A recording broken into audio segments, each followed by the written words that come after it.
ঢাকা বিশ্ববিদ্যালয়ে কালকে দেখলাম যে ট্রাকে করে মিউজিক বাজিয়ে জামাত শিবির রাজাকার তাদেরকে তাড়ানোর জন্য বলতেছে শিক্ষার্থীরা।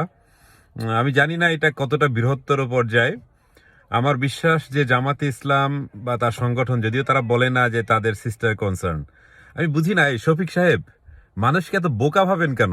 আপনি সেদিন আল জাজিরার সাথে বললেন যে অন্য অন্য সব সংগঠন যেমন লেজুর ভিত্তি করে, শিবির লেজুর ভিত্তি করে না, শিবির একটি ইন্ডিপেন্ডেন্ট সংগঠন। আরে ভাই, বাংলাদেশের মানুষ বুঝে কার কোন সংগঠন। ঠিক আছে, এইগুলো নতুন করে সবক দেওয়ার আমাদের দরকার নেই। অপদার্থের মতো কথা বলেন, কোনো অযৌক্তিক কথা বলেন এবং মানুষকে বোকা বানানোর চেষ্টা করেন, তার রেজাল্ট আপনারা পেয়েছেন।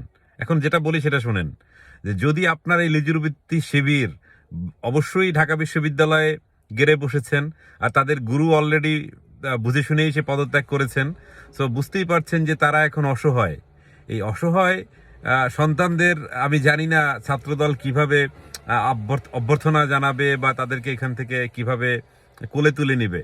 তবে অতীতের ইতিহাস বলে যে কখনোই এই দুর্বৃত্তরা যারা, মানে আমি দুর্বৃত্ত বলছি এই কারণেই এদেরকে আমি রাজনীতির সংজ্ঞায় ফেলি না, কারণ আমি জানি শিবির কি।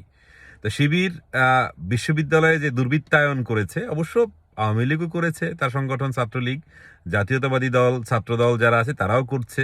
তো আলটিমেটলি সবাই দুর্বৃত্তায়ন করেছে ঢাকা বিশ্ববিদ্যালয়ে। আমরা জানি যে সন্ত্রাসের চাষাবাদ হয়, কিন্তু সন্ত্রাসের চাষাবাদ হলেও বাংলাদেশের বিরুদ্ধে দাঁড়ানোর মতো সাহস নিয়ে মুক্তিযুদ্ধের ইতিহাস মুছে দেওয়ার জন্য এই দুঃসাহস কেউ করেনি, একমাত্র শিবির ছাড়া। তারা বিশ্ববিদ্যালয়ে সেই আলবদর রাজাকার বাহিনীদের ছবি টানিয়েছিল, আবার সেটা কে এন্টারটেইন করেছিল? ওই আর এক রাজাকারের জাত রাজাকার, কি বলে, জামাতের ভিজি, বিসি বিসি সরি, ওই বিচি তো চলে গেছে এখন। সো আলটিমেটলি আগামী দিনে কে ভিসি হবেন তার উপর নির্ভর করে হচ্ছে বাংলাদেশ কোন দিকে যাবেন। আমার বিশ্বাস বাংলাদেশের মানুষ যেহেতু নির্বাচনে দেখিয়ে দিয়েছে যে আমরা রাজাকার মুক্ত দেশ চাই, আমরা দেশদ্রোহী মুক্ত দেশ চাই, আমরা গোরামির থেকে বের হতে চাই, আমরা নারীদের ভোট নিব কিন্তু নারীদের ক্ষমতা দিব না সেটা চাই না, আমাদের বাংলা সংস্কৃতি, বাঙালি সংস্কৃতিকে ধারণ করব সেটা আমরা চাই, আমরা আমাদের সংবিধান, যে সংবিধানে সমাজতন্ত্র, গণতন্ত্র, ধর্মনিরপেক্ষতা সেই ব্যাপারটি ছিল সেটি চাই। এই সব কিছুর জন্যই বাংলাদেশের মানুষ গত 50-60 বছর জীবন দিয়েছে, তাদের বুকের তাজা রক্ত ঢেলে দিয়েছে। কিন্তু রাজাকারের বাচ্চারা ঢাকা বিশ্ববিদ্যালয় দখল করে একটি মেসেজ দিয়েছে যে না, সারা বাংলাদেশ তাদের হাতে।